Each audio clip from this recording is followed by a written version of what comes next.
ku soo dhowaada barnaamijka Hindise. waxaa qaybtan ku tartamaya ganacsiyada kala Anfac Oil oo uu matalayo Yuusuf Cabdiraxmaan, Row Compost oo uu matalayo Cabdiraxiim Faarax, BOC Company oo uu matalayo Cabdiraxmaan Maxamed, Smart Academy oo ay matalayso Ismahaan Maxamed,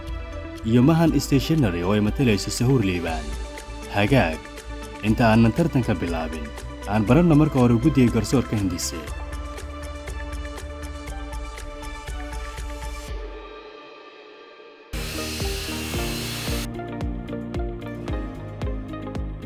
عبدالحكيم محمد إسماعيل وحنا هاي أساسها يقدميها شركة حديد إندستريز جروب. حديد مربى هاي فكرة ما أنت نوع حكمت هاي شركتها أبوه الرئية وموجود عندنا عبرتها واختصار كدلك هنا وحنكمل هاي كصورياشة هندسة لما أنت بسمياشة وحنور شيني أقول مقعي دكتور عبد الرحمن حسن يوسف waxaan ahay aasaasaha Mira International Schools iyo Bulshakaad Clinic. Hadda waxaan ahay madaxa waxbarashada IRS Hub iyo gudoomiyaha Cabdicaziz Youth Center. In ka badan 110 shirkadood baan 5 sano ugu dambeysay waxaan ka ahaa fikradahooda ganacsi garsoore iyo qiimeeye. magacaygu waa Dr. Idil Maxamed Cabdiraxmaan waxaan ahay aasaasaha iyo maamulka xarunta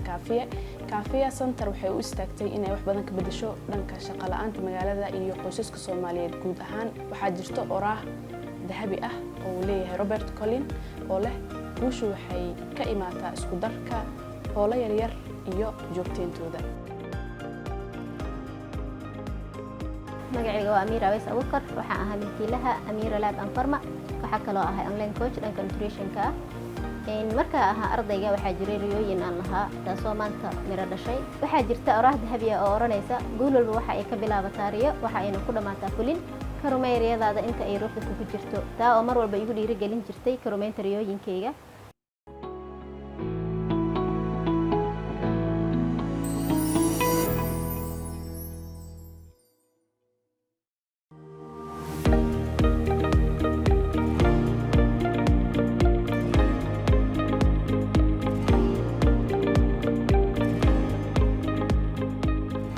magacaygu waa Yuusuf Cabdiraxmaan Xasan waxaan ka socdaa company-ga Anfac Oil Production Company company-geena waxaa la aasaasay dhamaadkii June 2021 waxaana aasaasnay aniga iyo yar saaxiibkay Cabdullaahi la yiraahdo company-ga ujeedkiisa ugu weyn wuxuu ahaa in maxay ahayd aan saliidda dhirta sunflower-ka aan ka soo saarno saliid si bulshada Soomaaliyeed waxtar ay ugu yeelato sidoo kale waxaan rajaynaynaa shirkadeena insha Allah mustaqbalka dhow iyo kan fogba in bulshada Soomaaliyeed waxtarkeeda mid la muuqdo oo la taaban karo xaggooda ka noqdo haduu Ilaahay idmo. Assalaamu calaykum waraxmatullaahi wabarakaatuh. ugu horeyn halkan waxaan ka salaamayaa maamulka iyo howlwadeennada IRS Hub iyo sidoo kale taabageliyaha Astaan TV. marka xigta waxaa mahad iskale Ilaahay subxaanahu wa tacaala oo ii suurageliyey wareegga koowaad inaan kusoo gudbo barnaamijka Hindise. marka xigta sidoo kale waxaan u mahad celinayaa IRS Hub iyo howlwadeennadeeda iyo taabageliyaha Astaan TV. magacayga waa Yuusuf Cabdiraxmaan Xasan waxaan dhigtaa jaamacadda City University oo aan ka barto kulliyadda beeraha. barnaamijka waxaan uga qayb qaadan doonaa company-geena waan ugu magac darnay Anfac Oil Production Company. wixii faahfaahin ahna kolley islaajadan kasii wadi doonaa insha Allah. sida magaca uga jeedaan Anfac Oil Production magaca Soomaaliga waxaan u soo qaadanay waa magac koobi karo qof kasta Soomaalina uu fahmi karo. Anfac waa wax anfac leh oo manfac leh oo aan rajaynayno bulshada Soomaaliyeed xagga caafimaadkooda iyo waxyaabo fara badan oo uga hadli karno oo uga hadli doono presentation-keena inay ka anfacdo bulshada Soomaaliyeed haduu Ilaahay idmo. waxaan ku bilaabayaa oraahdan waxay leedahay a healthy inside starts with a healthy outside. A healthy outside starts with a healthy inside. oo macnaheedu loola jeedo qof walba oo aad aragtid banaankiisu qurux badan yahay muuqiisa banaanka caafimaad qabo uu wanaagsan yahay meel allaale meeshii ka boodi karo ama aan laga dareemeynin daciifnimo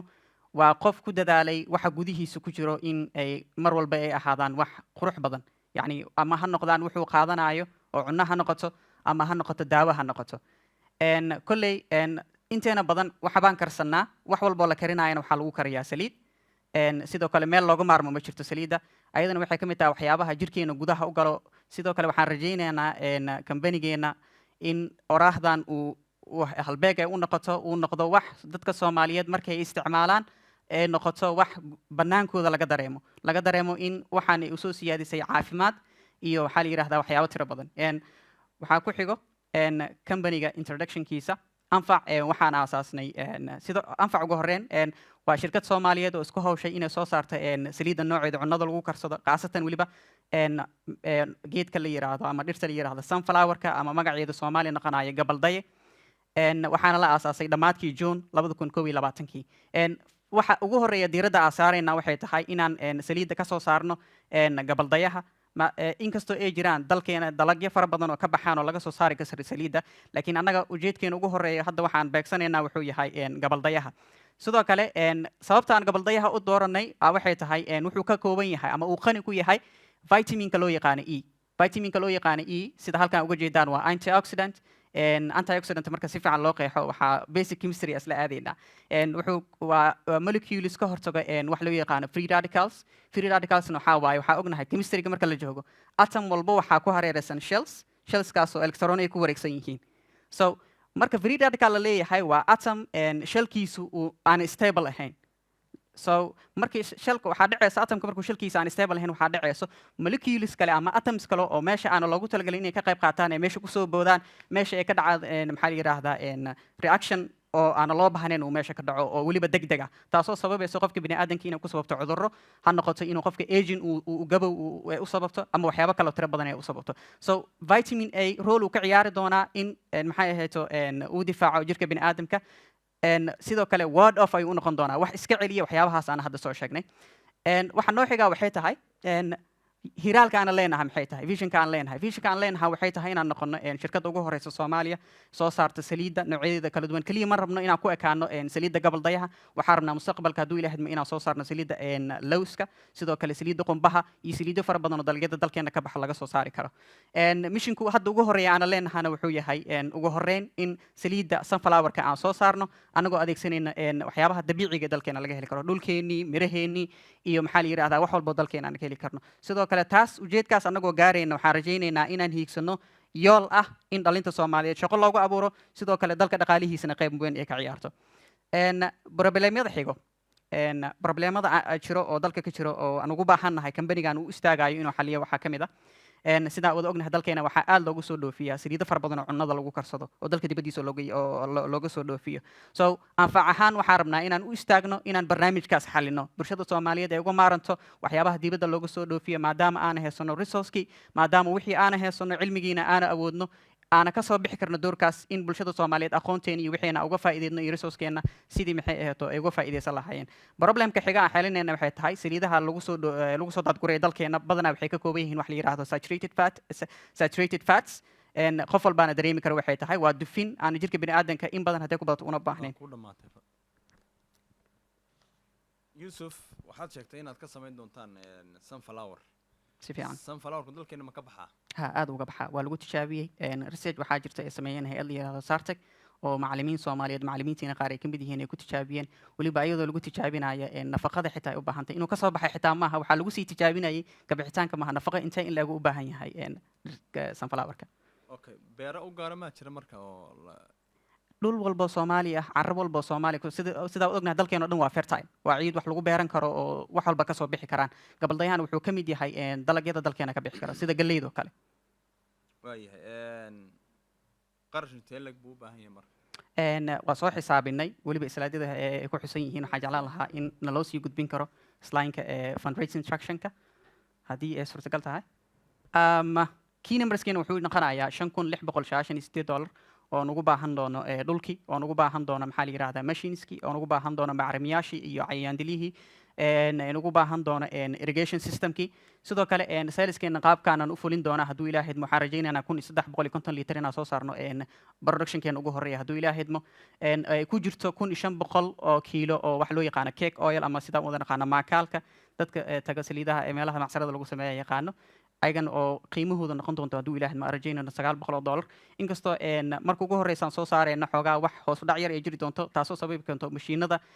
kostigooda iyo waxaas laakiin waxaan rajaynaynaa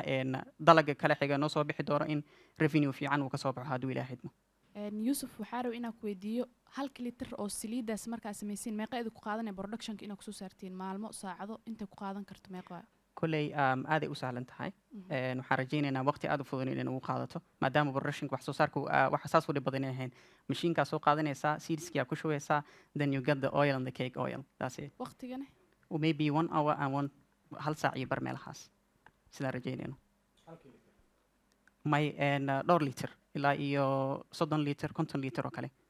hal liter waqti ka badan rajaynayna business model canvaskeena partnerskeena xaggaas ay nooga muuqdaan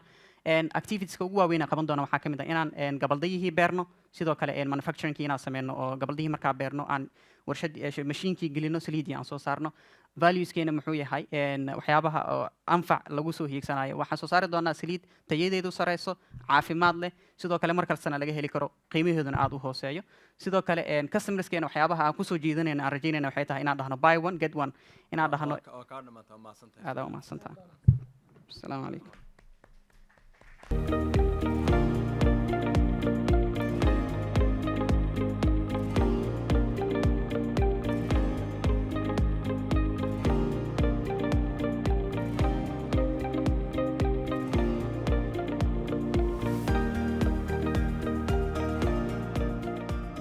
magacayga Cabdiraxiin Faarax Cumar waxaan ka mid ahay aasaasaasha shirkadda Row. Shirkadda Row waa shirkad ka shaqeysa qashin aruurinta nooca ah qashinka haraadiga cuntada taasoo sameysa nafaqo oo u beddesha nafaqo noocyaha loogu talagalay beeraha in lagu bacrimiyo. Shirkadda waxaan rajaynayaa guul inay guuleysato inay horumar fiican sameyso 5 sano soo socoto oo laga aqaano Soomaaliya dhan. Assalaamu calaykum magacayga Cabdiraxiin Faarax Cumar waxaan soo jeedinayaa fikraddeeda ganacsi. shirkaddan waxay ka tirsan tahay shirkadaha cusub waddanka cusub oo fikradooda wato magacooda waxaa lagu soo gaabiyey Row waxaa laga soo gaabiyey reuse of organic waste waxaan ka shaqeynaa wasaqada magaalka cuntooyinka haraadiga aan dib u habeynaa. Introductionka ka hadlayno maanta waxaa waaye inaan ahayn shirkadda ugu horeysay Soomaali ka jirta maanta dhibaatooyinka food scrapska iyo cuntooyinka haraadiga dhibka ku leeyihiin adduunka waxaa ka mid ah inay climate change ka qayb qaataan iyagoo sameynaya markay qurmaan oo kale gaasas methane dan inay soo dayaan inaan ka hortagno iyo wasaqda environmentiga waddankeena aragteen meel kasta guri kasta qashin lagu soo daadiyaa hortiisa muqaayadaha sidoo kale qaarkood ay soo daadaan inta u badan problemada xalinayna waxaa ka mid ah environmentiga inaan nadiifino problemka labaad xalinayna waxaa ka mid ah soil beerleyda oo carro nafaqaysan lahayn markii carrada nafaqaysan waxay ku imaanaysaa markii dhirta laga soo gooyo dhirtii nafaqada soo qaadaysa dhulka ku jirtay marka dhirta si lagu celiyo nafaqada dhulka lagu celiyo in dhirta soo hartay wasaqadooda qubkooda inaan dib lagu celiyo chemical ahaan carrada si u noqoto. Dhibka saddexaad waxaa leeyahay waxaa ka mid ah waddanka ku jirin wax maareyn wasaqdaas aan maareyn. Solutionkan waxaa ka mid ah marka inaan soo aruurino qashinkaas u bedelno bacrimintaasoo ka gadno beerleyda si ay u caawiso nafaqada beeraha carradana dib u noqoto nafaqada laga soo baxshay. Opportunity-ka markaa ka haysan waxaa ka mid ah muqdisho ku soo koobnay opportunity-ka greenhouse sida ugu badan waxaa waaye 150 data waxaan ka soo aruurinay dadka dhisay ka soo aruurinay 150 greenhouse muqdisho iyo in ka badan oo la xisaabaad aqoon data waxaa qoray datadan waxaa dhisay inta u badan 87 qof greenhouse dalbile barnaamij dad dhisa oo shirkad la jirto iyo inta kale oo 56 ka soo aruurinay amount of used compost sanadkii halka greenhouse wuxuu isticmaalaa 15 kg marka 1 year sada aniga ku xisaabno waxaan noqonaysaa 9k iyo one product aniga soo saarna kamid ah gross market years sanad kasta oo ku sii kordhan greenhouse waddankeena muqdisho siib ahaanba 15% numerous competitors ka waxaa ka mid ah aniga Row ahaan intaba waa soo buuxinay value proposition local inaan local ku sameyno waxa different types of compost inaan sameyno low price inaan ku sameyno quantity waxaan laga sameyn chemical fertilizer dadka suuqleyda oo chemical fertilizer soo geliyaan safety danbale iyo others compost ka shaqeeyo iyagana way soo dhafsadaan laakiin export ku keensadaan iyagana safety waa naga mid yihiin compost waa wanaagsan nafaqada beeraha.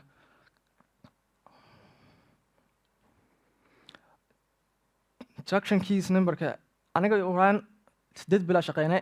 8 bil ugu shaqeysa mars ilaa august ilaa mars shaqeynay revenue soo xareynay waxa 2624 inta naga gashay waxa 1278 inta soo xareynay waxa 1345 marka sanadka ku xiga ma qiyaas ahaan forecastna u sameeyay waxa kamid ah anagoo soo kordhinay labo product oo compost nooc kale ah oo ka sameeyay cocoa qumbaha qolofkiisa iyo manure-ka saxarada xoolaha. waxay noo gaartay revenue waxa soo xareynay $12607. waxaan ku soo xijinay waxa ka faa'iidnay $5,000 sanadka saddexaad waxaan ka faa'iidnay $12,000 195. teamkana waa kuwana anigu Cabdiraxiin Faarax Cumar la dhaho aan ka shaqeeyo agri bartay CEO-ka ee manager-ka project-ka wata waxaan noo qaabilsan environmental-ka deegaanka iyo sales market noo qaabsan Safi oo noo qaabilsan head of research oo waxa la soo kordhila iyo shirkadda waxay ka shaqaleeyad partners-ka leena waxa kamid ah landscaping shirkad ka shaqeyso oo deegaanka maanta ku cusub Muqdisho waxa kale kamid ah Tanaad oo greenhouse iyo waxyaalaas dhisto oo maxalay fertilizer-kana beeraha u gado waxa kale kamid ah Tayo oo ka shaqeyso maxalay organic farming. Fundraising interaction-ka waa kana inta u baahanay makiinada ugu muhiimsan anaga maanta tradition aan qaab aan u sameynaa inta soo xareynay ma hadii intaan helno inta uu maato makiinada nashqada loo dhiso oo maxalay compost-ka marketing inta ugu baxayso total ahaan waxaan ugu yahay 500-910 ana ugu baxaysaa. Business model conference-ka kana partner structure-ka waxa waaye inaan maxalay waste management shirkadaha ka shaqeeyo iyo qashinka kala sooraan qashinka organic anaga ka qaadano iyo muqaayadaha ka mid ah key activities aqabna waxa ka mid ah decomposite business model-ka kana value proposition-ka ugu muhiimsan oo safety fertilizer organic compost local inaan ahnay deegaanka inaan nadiifino health soil resource-ka ahna waxa waaye waste-ga manure-ka xoolaha iyo waste-ga muqaayadaha soo aroorno. Cost structure-ka inta galayso waa transportation-ka library-ka mashiinada revenue-ga soo xareynay waxa kamid ah 2624 inta labada sano ka socotana 12607 hal mar traction-ka inagu celi revenue-ga 2624 soo xareynay 8 bil aan shaqeynaa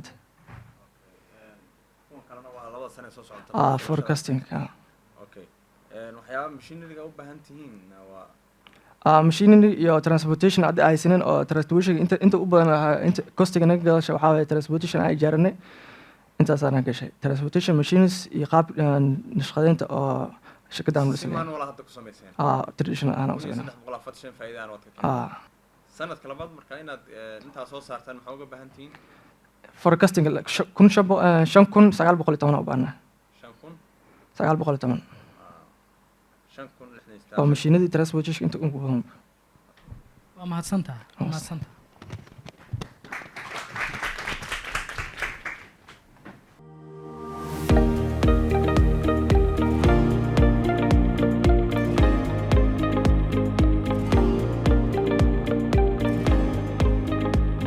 بسم الله الرحمن الرحيم السلام عليكم ورحمة الله وبركاته مقعي وحاوة عبد الرحمن محمد علي وحانا هاي بالكيلها إيا أساسها شركة BOC shirkadda BOC waxaa magacan laga soo gaabiyay Party Organizers Company waa shirkad ka shaqeysa qabanqaabada iyo qurxinta xafladaha shirkadda BOC waxaa la aasaasay sanadii 2020 muddo 2 sano ay asaasan tahay shirkadda BOC waxa ay ka shaqeysaa 4 adeeg bixisa adeegyada la xiriira xafladaha adeega koowaad ka shaqeynaa ma bixino waa event management maareynta xafladda iyo sidoo kale protocol management nidaaminta iyo qurxinta iyo agaasinka guud ee xafladda sidoo kale waxaan ka shaqeynaa ama aan agaasinaa muuqaal duubista iyo sawir qaadista xafladda. بسم الله الرحمن الرحيم السلام عليكم ورحمة الله وبركاته مقعي عبد الرحمن محمد علي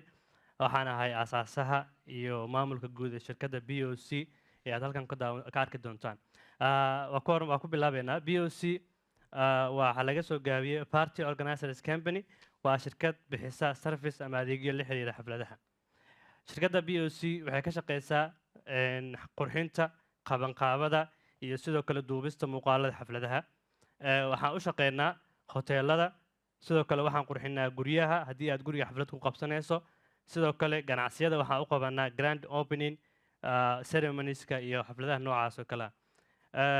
xafladaha aan ka shaqeyno waa aroosyada dhalashooyinka soo dhoweynta macsalaameynta iyo nooca event ah oo markaa aad u baahan tihiin laba problem ugu waaweynaa jirto oo aan xalinayno problemka koowaad waa event planless iyo si markii aad hoolka soo gasho xafladda yacni wax qorshaha ma jiro xafladdii yacni waa qorshe la'aan midda labaad mismanagement waxaa noogu muuqdo isku dhexyaac xafladdii mataqaanid who is guest who is host yaa la martiqaaday xaflad lagu martiqaaday yaase wax martiqaaday so problemkaasi aa u xalina marka waxaa u baahan nahay waxaan ku fikirnay inaan BOC dhisno oo aan ka dhigno xalka problemkaas waxaa waaye problemkood waxaa ku xalinayna mismanagementiga waxaa diyaarina protocol officers saraakiil ama team aan u tababarnay inay protocol noqdaan ee munaasabadda ay hagaajiyaan sidoo kale planleska waxaa u diyaarinay event planner qof ah qorsheeye xafladeed 3 maalin ka hor in xafladaada qorsheed ay degan tahay haddii shirkadda aad noogu soo boqotaan instructionkeena what we need to start this business ideadan si ay u dhaqaaqdo waxaan u baahannahay estimation $10,000 ah u baahannahay laakiin total financiga waxaa nagalaya 13,500 just iyadoo faahfaahsan gadaala ku arki doonaa laakiin main projectskeena fixedka waa rentiga iyo salaryga iyo sidoo kale tooliska iyo company furnitureska oo intaas ku noqonaya 10,000 iyo $200 next thank you targetka iyo opportunityga targetkeena waxa waaye suuqa decorationka iyo xafladaha waxaa target garaynaynaa suuqa decorationka iyo xafladaha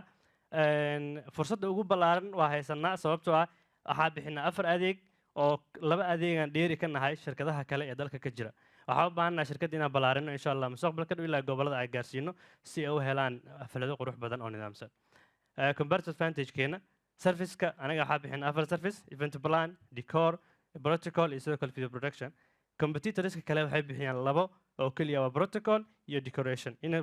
protocol ku siiyaan ayna nidaam xafladda ku qurxiyaan oo keliya aniga dhammaan servicadaas waxaa ku helaysaa haddii hal mar aad soo dalbato 2,200 halka 2 service shirkadaha kale kugu siinayaan 1,700 ilaa iyo 1,500 serviceska dhammaan available waaye maxaa anaga dheernaa marka from start to an end xafladda bilow ilaa dhammaad shirkadda ku hortaagan aa kula shaqaynayso thank you go ahead teamkeena cabdiraxmaan maxamed cali CEO-ga waaye cabdiwahaab waa general directorka nawaalna waa secretary-ga guud ee teamka iyo sidoo kale marketing managerkana waa sumaya teamka guud ahaan ilaa 15 people gabdhi iyo wiil ay isugu jiraan waxay ku dheereeyaan qurxinta iyo nidaaminta xafladaha haddii marka aan helno 10,000 see ku kala baxeen marka 10,000 haddaan helno fixed costiga dhinacaan ka dhignay waa rentigii 400 salarieskii aan ugu talagalnay teamka 3 qof oo decorators oo shaqadeynta iyo ku fiican qurxinta qaar ka mid ah yihiin ajaanib ah ka keenay dalka sidoo kale 10 protocol officers ugu talagalnay mishaar qofkii 150 inuu ku shaqeeyo waxaa u baahannahay kaamiramanno sidoo kale waxaa u baahannahay dad event planners ah variable costskeena waxyaabaha isbedeli karo oo sanadkii mar isbedeli karaan intaan alaab kuraastii teebaladii meesha qurxin lahayn daayadii intaasoo dhan waa go ahead model canvaskeena waaye customerskeena yaa waaye customkeena waxa waaye fast you waaye adiga waxaa saaxiibka aad macsalaameyn kartaa waa soo dhaweyn kartaa xaflad qurux badan inaa u dhigta daa rabto you are a customer sidoo kale waxaa customer noo ah familieska iyo sidoo kale coupleska dadka lamaanaha gordhows aroosirow yaa partner nala ah hoteelada magaalada muqdisho ku yaalo aa partner nala ah revenue-ga iyo qaabka wax noo soo galaan iyo lacagaha qaabka ay noo soo galayaan 4 service aa bixinaa serviceka decorationka waxaa ku qabanaa $850 haddii hoolka o dhan aan qurxinayno 400 ku dhawaad aas costayno galayaan 450 waa revenue-ga shirkadda usoo xareynayso insha allahu tacala waxaan rajeynaya sanadkiiba inaan soo xareyno 55,000 plus oo yani revenue ah halka bishii aan soo xareynayno 4,000 plus soo dhawaada marka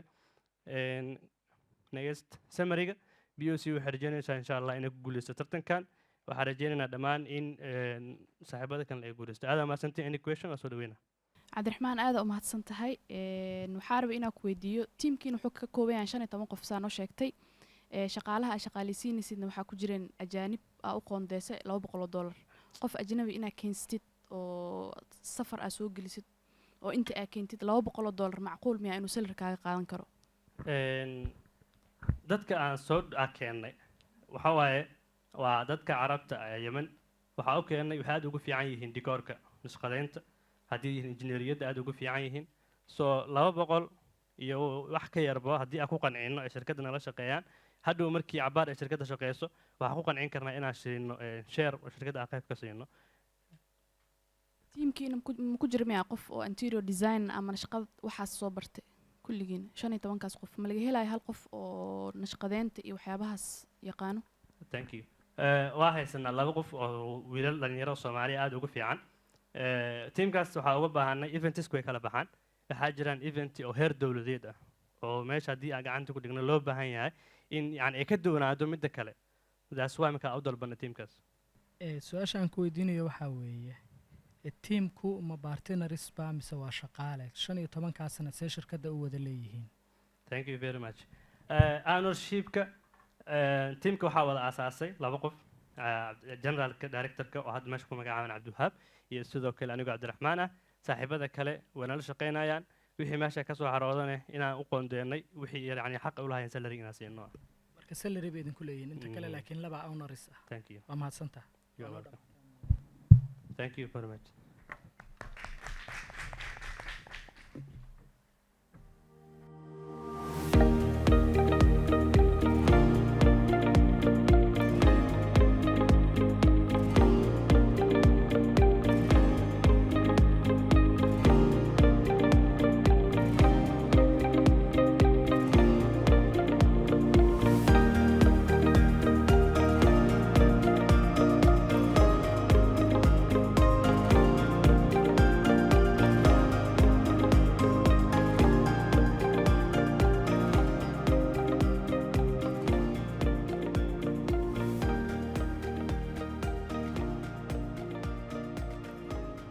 magacay waa Zuhur Liiwaan Axmed waxa ay aasaasaha Mahan Stationery insha Allah mustaqbalka waxaan rajeynaa Mahan Stationery meel fiican inuu gaaro oo ardayda Soomaaliyeed oo aad u caayo wax kasta oo baahan yahay alaab dhinaca stationery ugu noqdo. bismillaah assalaamu calaykum magacay waa Zuhur Liiwaan Axmed waxa ay aasaasaha Mahan Stationery introduction maanta loo sheegay hada doona ayaa ani iyo the story behind Mahan Station waxa gabar Soomaali ku dhashatay at same time high school inta uu baxay hadana waxa mar heerka loo waxbarasho jaamacad semester 5 ah hada waxa dib u laabtay the story behind Mahan Stationery Mahan Station waxay maad mise dhashatay 2020 March waqti ay jaamacad ay bilaabay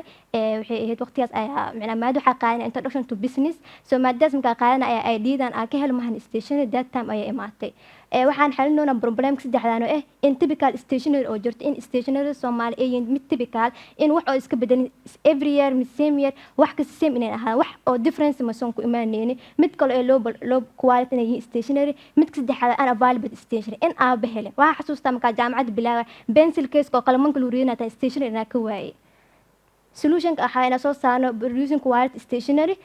at same time design leh من قف إنه design ولا هذا كواتس من something إحنا وسمى نسقط إيه وحاس إيه هم stationery وحاجة عنصر إن قعنت كوسمى سيد بواقت كل إن أقولي كوسمى إيه إن discover قري people need scan that can stationery باهد أقوى إن سماه market opportunity maanta stationery suuq aad u buuxay inka dhan waqti existing market ka hayo at same time major opportunity and major gap ayaa jirto still aan la sameyn in ko ay ka tahay wax online stationery inuu qofka marka wax u baahan yahay waxaana u baahan inta kala meel oo ka dalbad inaysan jirin mid xigtaa waxay in la ogeyn waxaan waa la iska keenaa laakiin ma dhaha ardayda maxay u baahan yihiin waxaan meera waa misamay waxaas dhan jid waxaan waa la keenaa adoo isticmaalka anoo isticmaalka qofka soo isticmaal karaa competition advantage da guud maxaa in macna dadku waxa uu duwanaa midkood waxayna online stationery aan ahani medical alaabteena ta unique mid saddexaad waxa consider gareena people's preference-ga competition ayaa jiro had afar ayaa soo qaaday qaab stationery kull afartan waxa meesan qabaan aan qabo mid xigto financial attraction keen aan sameeyay iyo kana June February ilaa April ayaa shaqeynaa total number ka soo xiran waa 222 revenue-geena waa 82 mid xigto teamku aan kaliya business kan kaliya aasay business kan kaliya aasay laakiin kaas aasay waxa iga caawiso lacagta dhinaca product waa hooyaday laakiin kaliya shaqada kaliya ayaa wado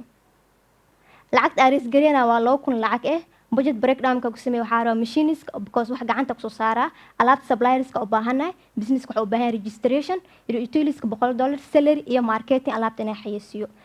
sourceska ka helaa waxaa family and friend bank and loan iyo crowdfunding inaa sameeyo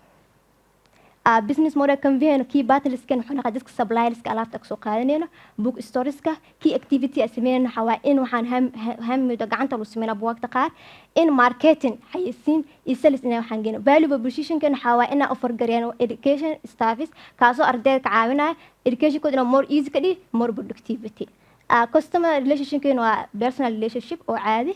segmenti target gareyn waa 17 to 16 key resource kan wuxuu noqonaa printing paperiska artist qofka design ka sameynaya maadaama homemade ay noqonayso staffiska iyo utilities generalka isticmaal doona waxa social media retail storieska customer stage waxa fileska xayeysiin printing salary utilities revenue malak kala doona waxa saleska iyo donation summary waxaa mahan stationery waa online stationery in Soomaali brand kaas oo offer gareena stationery staffs yaa la offer gareena ardayda waan ku maasantiin tractionka ay nagu celiyay hal mar waxaad samaysay revenue 220 iyo 82 revenue aad samaysay 222 qarash baad gashay sama saleska 222 aad samaysay 82 aad ka heshay okay maxaad ku bilowday marka ha ma lacag intee la ku bilowday 200 ku bilowday business model canvas-ka marka la joogo cost structure-kiina costiga kharashaadka maxaa kharashadan kaga baxaya cost structure flyers waxay siin micnaha waxa galas printing maadaama homemade wax uu noqonayo salary qofka macna design waxaas qofka noo sameynaa sameysa utilities tabix koronti waxaas ku baxaya aad baa mahadsan waa ka mahadsantiin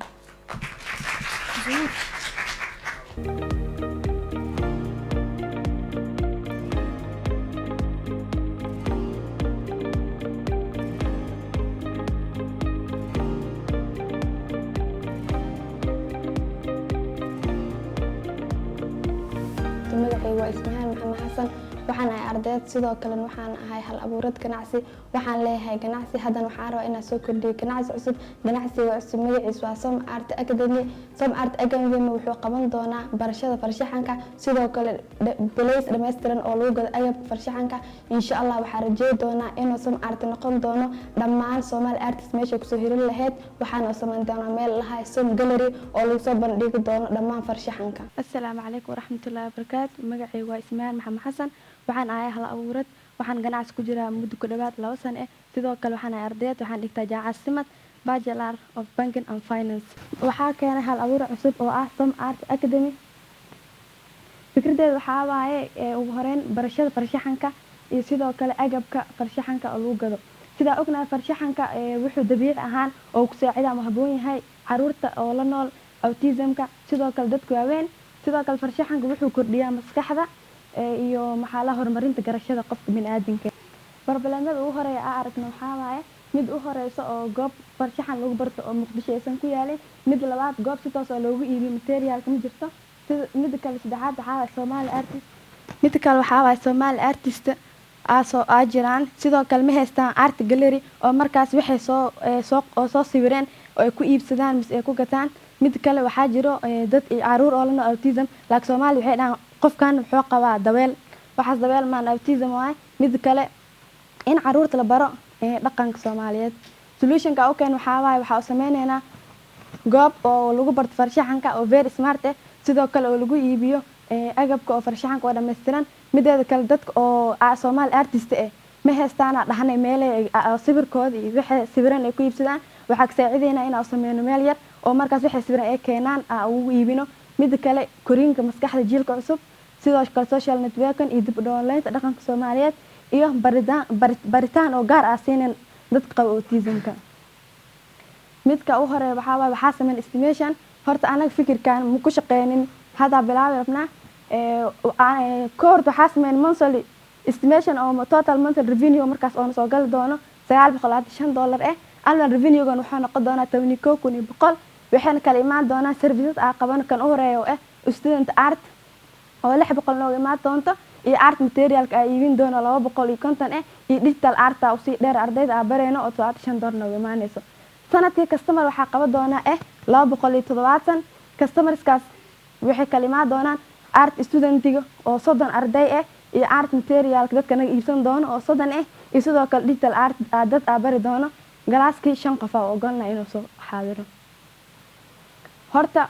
anaga ma lihin wax oo markaas oo computer la sameeyno laakiin waxaa soo estimate gareynay populationka muqdisho ku nool dhan iyo maxaa anaga customer ahaan noogu soo aadi karto markaa fiina customer ahaan waxaa noogu soo aadi karta anaga 1 milyan oo markaas ay leenahay wax way xiiseena interest u hayaan insha Allah aan rajay doono soo gaari lahayn مثل computer advantage ka hada amal artist meel lagu gado jiraan sida xayaat amal waxay gadaa hal iyo laba soo hele laakiin ma ahan mid oo markaas oo qofka oo hadoo tago hal mar wax ku sawiran karo ma aan half amal hal qalin iyo hal buug soo gadane meel kala Soomaaliya harinjaa soo gadane marka anaga waxa uu keenaynaa markaas wax walba oo asi artist oo sameeysan karo sidoo kale ardaydeena marka barayno laba si wax barayna ina dhahano qaarkan adin gata qaarna bar dhagtan free ah ku sii doono sidoo kale maxaa laha soo sheegnay art gallery ma haystaan Soomaali artist art gallery ma sameyn doona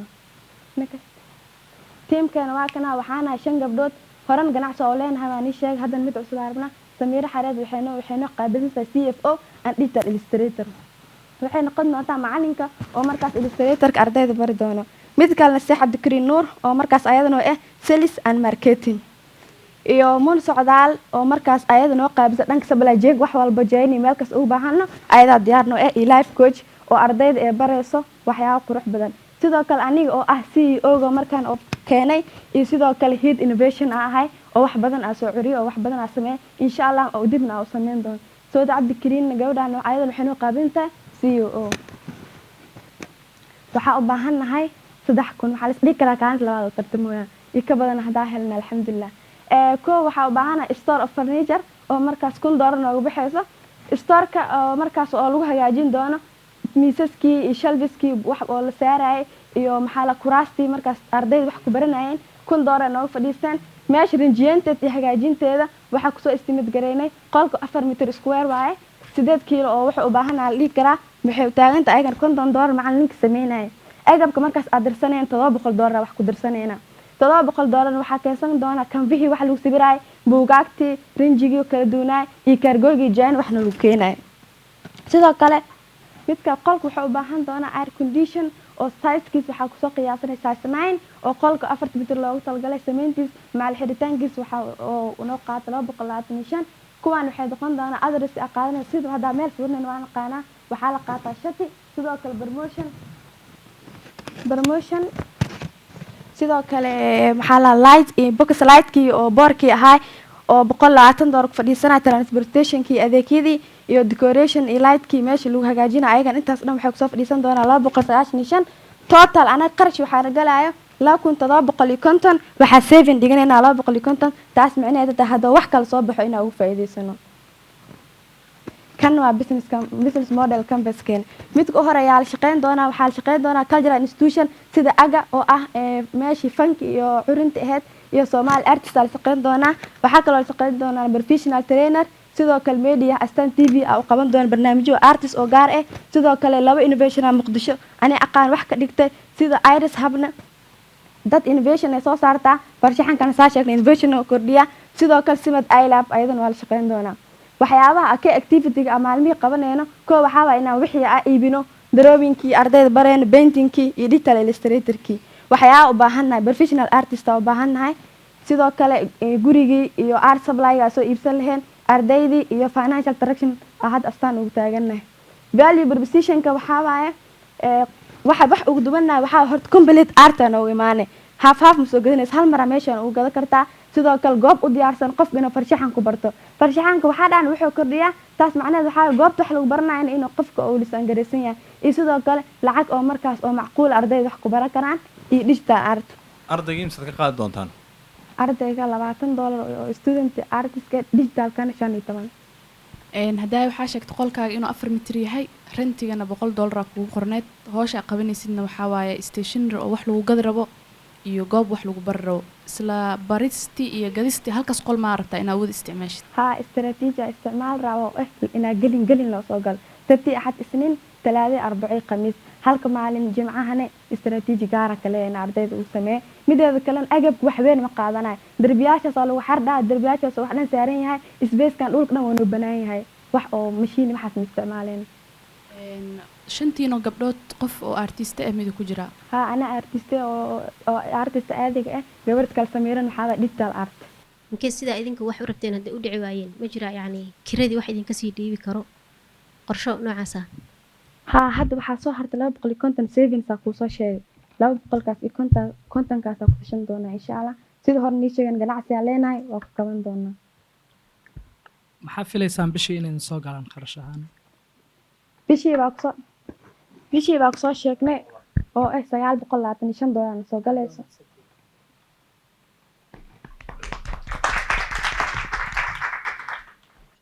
asalaamu calaykum raxmatullah saaxiibayaal marka ugu horreysa soo dhowaada kulligiin waa guulaysateen waxba naxnaxitaanka iyo baqdinta naga yareeya sida aan wax ku qiimeynayna haddaan wax yar idiin taabto 10kii bointi oo aan idiin sheegayno introductionka ugu horreeyey samariguna ugu dambeeyey baan wax ku qiimeynaynaa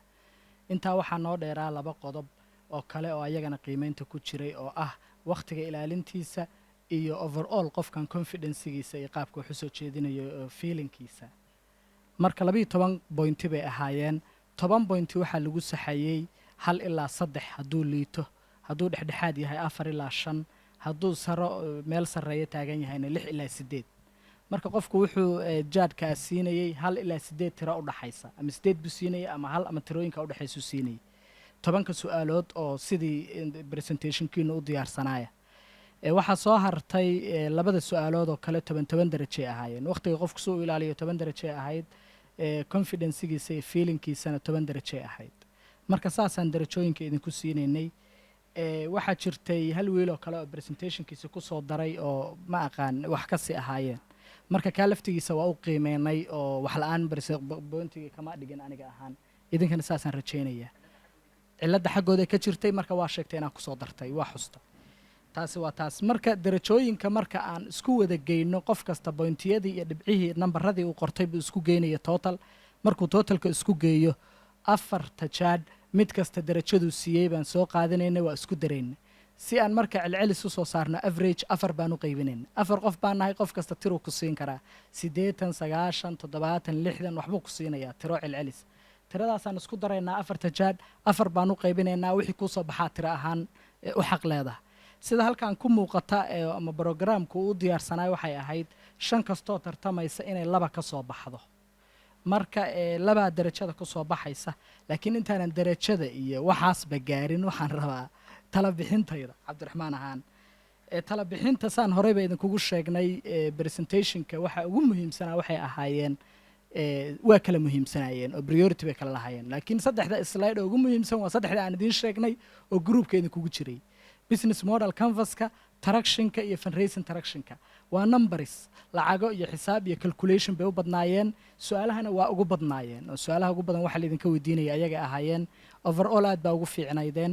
oo business model canvaskiinu iyo tractionkiinu waa roonaayeen businesska iyo solutionka iyo problemkuna muhiimadda labaad bay leeyihiin muhiimadda saddexaadna introductionka iyo summary-ga iyo wixii intaa ka soo hara weeye marka priority-ga kuwii lahaa baan xoogga saaraynay waa ku wada fiicnaydeen insha allah waxa keliya oo aan haddii aan u galo specifically shirkadaha aan xoogga saarayaa in ma aragtay shirkadda koowaad oo kale anfac oil production oo kale summary-geeda summary-ga inaad marka ugu horeysa marka ugu dambeysa qofkan dadkan ku qiimeynaya iyo audience-igoo dhanba su-aalaha marka lagu weydiiyo kabacdi xataa waa ka dhigi kadhaa si kastoo waqtigu kaaga dhacay su-aalaha marka lagu weydiiyo kabacdi inaad hal wax oo kooban oo warka ugu dambeysa aad ku tegay sida introductionkaaga aad iyo aad u fiicnaa summary-gii waa ka gaabisay waqtigaa marka gaabis kugu noqday taa waa kugu dhiirigelinaynaa tan kale competitive advantage-ka waa xustay laakiin competitorska A iyo B iyo nambaraad sheegta soo ma ahayn marka taa laftigeeda looma baahna magacyaa loo baahnaa marka oo shirkado magacyaa haddii ay jiraan haddii aysan jirinna maba jiraanba oo inaa xataa comparative samaysid looma baahna marka taa laftigeeda magacya inaa xustid baan kugula talinayaa kooxda labaad waxay ahaayeen row combust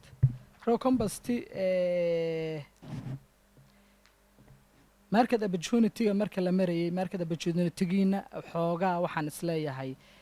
fursaddii suuqa ka jirtay waa booldigarayseen laakiin idinka fursadda idinkugu jirta xoogaa ballaariseen baan jeclaha marka market opportunity-ga inaad aad u siyaadisaan samariga ugu dambeeyey isaga laftigiisu inaa qofkan samary erey ama wax yaroo hadala ama xog yaroo kooban aad samary dhammaystiran bixisaan inta kale 100% aad ba ugu fiicnaydeen time managementiga laftigiisu xoogaa asna ku ciilay oo 5 daqiiqa arartaada badnayd aad baa u mahadsantahay kooxda saddexaad BOC soo ma ahayn BOC business model canvaskiinu idinka aad ma aragtay uma faahfaahin oo laakiin waa qornay waa dhammaystirnaa su'aalihii aan ka rabnayna waa aragta taa marka inaad xooga saartid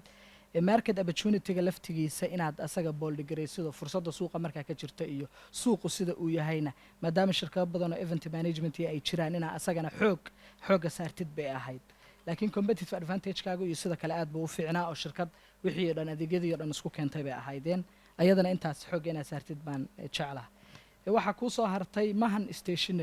mahan stationary overall qofkii ugu fiicnaayo xagga waqtiga time managementiga 10keeda darajo oo waqtiga aan lagu gorgortamin bay ahayd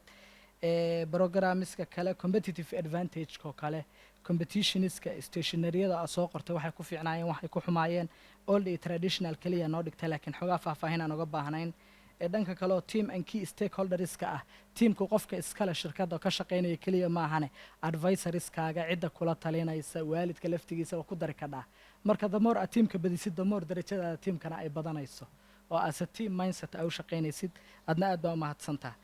kooxda ugu dambaysa oo some art academy ayagu aad bay u fiicnaayeen xoogaa tractionka baa aad u koobnaa oo breakdown fiican tractionku ma lahayn marka xisaabaadka laga hadlayo sidoo kale business model canvaskiinu waa fiicnaa summarygiinuna waa yaraayo summary fiican oo ma aragtay soo jiidasho leh halkaa laguma samayn marka ayadan inaa xoojisid baan rajeynayaa time managementiga laftigiisu aad buu ma aragtay waqtigu nooga dhacay taasna time managementiga mar kasta waxaa la sameeyaa sir baan idiin qishayaa si kooxaha dambe ma aragta laftigooda uga faa'iidaystaane waa la soo sameeyaa 5 daqiiqo waxaa la isku dayaa prestationka intii la qaato in la soo jeediyo 5 daqiiqina warka haddii aragtaadu badan tahay xataa aragtaadu way yaraanaysaa 5 daqiiqo baa ku ekaanaysaa marka adiguna sida kale aad baa u fiicnayd intaasaan aniga talooyinkaygii uga baxaya talooyinkana waxaan xoogga saaraynaa qodobada aan isleenahay gaabis baa ka jiray qof kastana uu arkay isku aragti ma noqon karno qofba dhinac buu xoogga saaraya marka kusoo dhawow amiire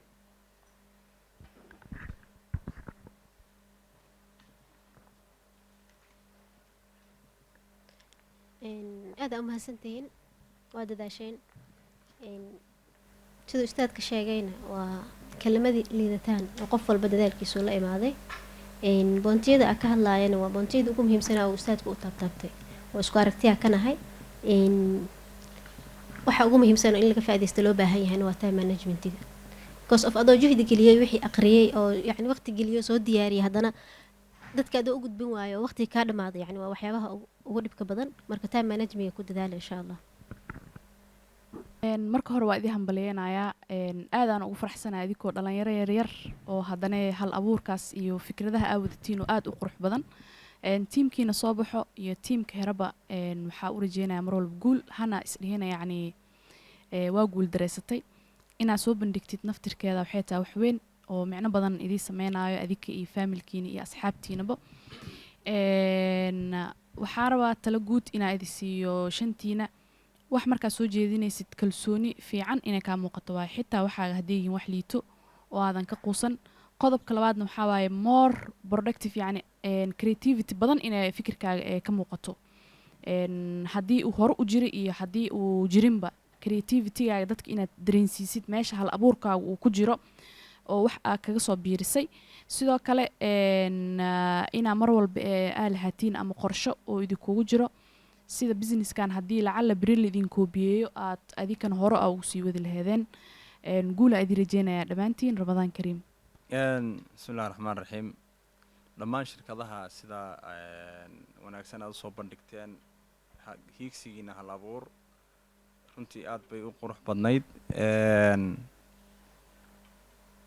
sidii la wada sheegan dhammaantii waa guulaysateen waxaan rabaa anigu inaan halkan ka sheego sida doctor cabdiraxmaan sheegay waxaan sameynaynay average afartayada mid kastoo ka mida wuxuu siinayay qofka boqoleyda wixii uu ka keenay gruupka koowaad oo ah anfac oil production celcelis waxay heleen 276 loo qaybiyey 4 average wuxuu noqonayaa 69 groupka labaad oo ah row compost waxay heleen 289 marka 4 loo qaybiyo waa 72.25 groupka saddexaad oo ah BOC company waxay heleen 284 marka 4 loo qaybiyo waa 71 celcelis groupka afraad waxay heleen 298 oo ah mahan stationary 74.1 bay ka heshay celcelis groupka shanaad waxay heleen 288 marka 4 loo qaybiyo waxay heleen 72 sidaas markaa waxaa number 1 kusoo baxday mohan oo heshay 74.1 waxaa ku xiga groupka labaad oo ah row compost oo helay 72.25 dhammaantiin waa mahadsantihiin